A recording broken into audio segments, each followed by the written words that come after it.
शादीशुदा लोगों को एक बड़ी सीख देने वाली कहानी। पति पत्नी की कहानी। पत्नी ने न जाने क्या किया था कि पति ने उसे एक के बाद एक कई थप्पड़ जड़ दिए। हमेशा हर परिस्थिति को शांति से हल करने वाली पत्नी भी इस बार इतनी अशांत हो उठी कि उसने अपनी चप्पल ही निकालकर पति को दे मारी। ये किस्सा यहीं पर खत्म हो सकता था, मगर पति ने इसे अपनी मर्दानगी का विषय बना लिया और बात बद से बदतर होती चली गई। रिश्तेदारों ने भी आग में घी का काम किया। किसी ने कहा, जो औरत अपने पति को चप्पल से मार सकती है वो ना ही तो वफादार हो सकती है और ना ही पतिव्रता। ऐसी औरत परिवार ही नहीं पूरे समाज पर कलंक की तरह है। बीवी के पक्ष वाले कहाँ पीछे रहने वाले थे। किसी ने कहा, 21वीं सदी में भी जो स्त्री के साथ मारपीट करते हैं उन्हें तो जेल भेज देना चाहिए। तो कोई कहता, जरूर उसको कोई और पसंद आ गई होगी इसलिए अब पत्नी से मारपीट करने लगा है। बात कोर्ट तक पहुंच गई। दोनों पक्षों ने एक दूसरे के खिलाफ केस फाइल।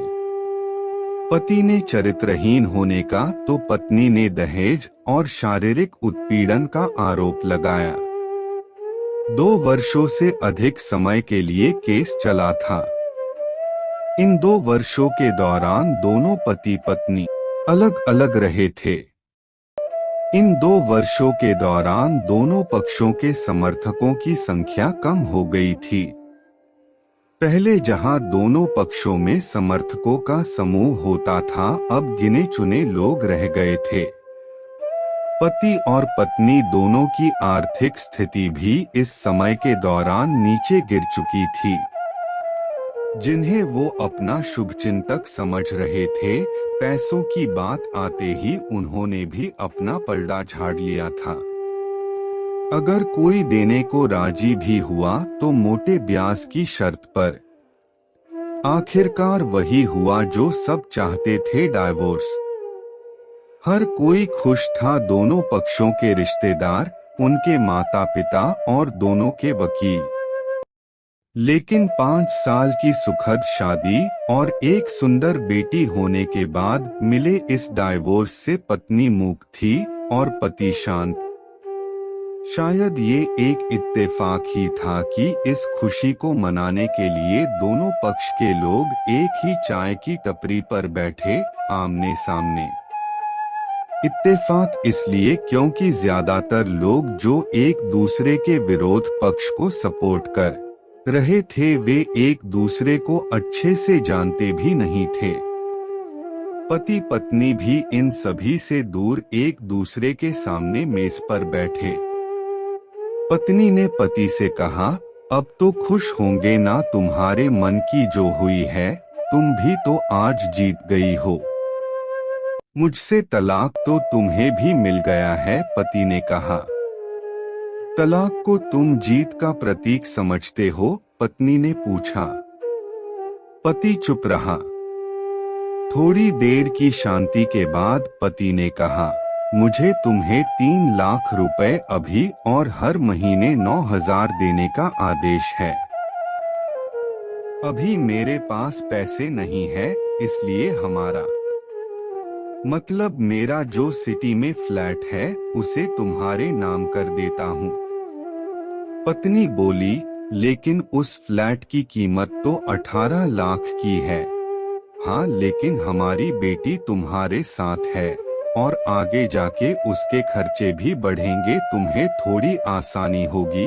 पति ने कहा, नहीं नहीं, मुझे सिर्फ 3 लाख ही देना और तुम हर महीने 9,000 तो देने ही वाले हो, मैं मैनेज कर लूंगी।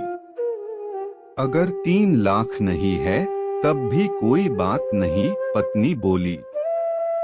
दोनों फिर से शांत हो गए।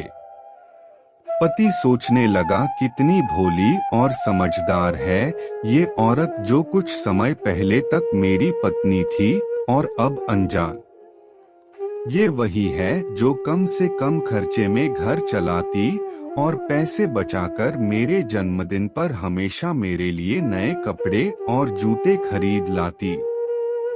कभी बीमार भी हो जाती तो पैसे बचाने के लिए मुझे मालूम न होने देती और घरेलू नुस्खों से अपना इलाज कर लेती, मगर घर में कोई और बीमार होता तो तुरंत डॉक्टर के पास लेकर जाती। मेरी ही मति मारी गई थी। मैं ही अपनी झूठी मर्दानगी के चक्कर में इतनी बड़ी गलती कर बैठा। पत्नी के दिमाग में भी उथल पुथल चल रही थी। अभी भी वैसा का वैसा ही है, पहले भी खुद से ज्यादा हमारे बारे में सोचता था और अब भी वही कर रहा है। ये वही आदमी है जो मुझे गली के कुत्तों से बचाने के लिए खुद उन कुत्तों से लड़ पड़ा था और अपनी एक उंगली गंवा बैठा था। पता नहीं कौन सी मनहूस घड़ी में मैं झगड़ा कर बैठी। पति ने मौन तोड़ते हुए पूछा, अब तुम्हारे कमर का दर्द कैसा है? ज्यादा तकलीफ तो नहीं होती? पत्नी हल्का सा मुस्कुराई और बोली, अभी भी होता है, अब तो पेट में भी क्रैम्प्स उठते हैं। वो तो होगा ही, तुम योगा या कसरत भी तो नहीं करती हो। अब किसी गायनेकोलॉजिस्ट को जरूर दिखा देना, पति ने कहा। तुम बताओ, तुम्हारा अस्थमा कैसा है अब? क्या अब भी दौरे पड़ते हैं? पत्नी ने पूछा। हाँ पड़ते हैं, पहले से ज्यादा, क्योंकि अक्सर इन्हेलर भूल जाया करता हूँ याद दिलाने के लिए तुम जो नहीं हो अब, पति बोला। पत्नी के आंखों में आंसू आ गए। वो बोली, तुम्हें मेरे चरित्र पर सवाल नहीं उठाने चाहिए थे, तो ये परिस्थिति आती ही नहीं। हाँ मैं जानता हूँ, तुम बहुत अच्छी हो, मुझसे गलती हो गई, बहुत बड़ी गलती। मैं लोगों के बहकावे में आ गया था, पति बोला। तुमने भी तो मुझ पर दहेज का इल्जाम लगाया था। वो बोला, गलत था और इस बात का मुझे भी पछतावा हुआ, पत्नी ने कहा। पति कुछ कहना चाह रहा था लेकिन हिचकिचा रहा था। पत्नी ने पूछा, कुछ कहना चाहते हो? वो बोला, क्या सब पहले जैसा नहीं हो सकता? क्या मतलब? पत्नी बोली, मतलब कि हम फिर से पहले की तरह पति पत्नी बनकर, सच्चे दोस्त बनकर नहीं रह सकते, पति बोला। पर ये डाइवोर्स के पेपर दिखाते हुए पत्नी ने कहा। फाड़ देते हैं, पति ने अपने पास रखे डाइवोर्स के पेपर फाड़ते हुए कहा। पत्नी ने भी अपने पास रखे पेपर फाड़ दिए। सभी हैरान थे, वकील, रिश्तेदार और माँ बाप। पति पत्नी दोनों एक दूसरे के हाथ में हाथ पकड़े अपने घर की तरफ चले गए। दोस्तों, ये कहानी उन हर पति पत्नी के लिए बड़ी सीख है जो छोटी छोटी बातों पर लड़ते हैं और इन झगड़ों को बड़ा बना के अलग होने का डिसीजन लेते हैं। प्यार और झगड़ा तो एक सिक्के के दो पहलुओं की तरह है, दोनों को स्वीकार करना होगा, तभी ये पवित्र रिश्ता उसकी मंजिल तक पहुंच पाएगा।